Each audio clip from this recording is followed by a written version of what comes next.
Втор ден без замрзнати цени и маржи, ценовниците низ маркетите останаа непроменети. За сега нема поскапување на основните прехранбени продукти, како и на хигиенските производи. Граѓаните кои утринава излегле да пазарат, ни рекоа дека на рафтовите се уште стојат старите цени, но поучени од минатото. Стравуваат дека повторно наеднаш ке поскапи се. Бев са бајле, ама немаше. Исти се цените како од минатите денови? Да, тоа што купив е исто, се не знам другите. Да, на брзината идов из пазари. Очекувате да пораснат цените сега од пазарот? Ке пораснат со гаранција. Со гаранција ке пораснат. Требаше да потраат мерките малку подолго? Треба. Треба, пензионерите се со мали пензички и треба. Секогаш ги покачува. Ке види сега јајца на што бе 68 денари. Сега ќе видат најмалку 90 денари.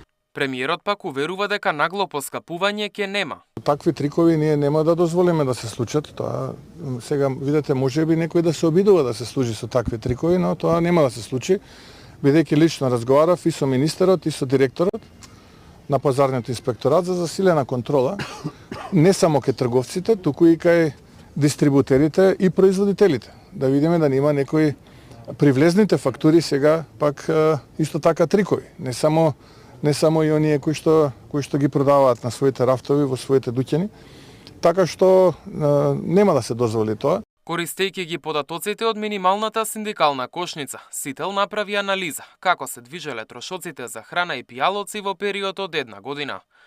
На 4-члено семејство во април лани му биле потребни 22.200 денари.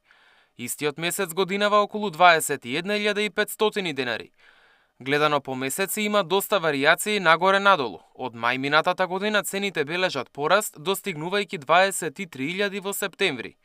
Потоа следи благ пад во октомври поради мерката есенска кошница. Од тогаш цените растат постојано и го достигнуваат пикот во февруари, со речиси 23.500 денари. Откако се замрзнаа цените и маржите, трошоците за храна и пијалоци бележат континуиран пад за 2000 денари. Мартин Арсов, Сител телевизија.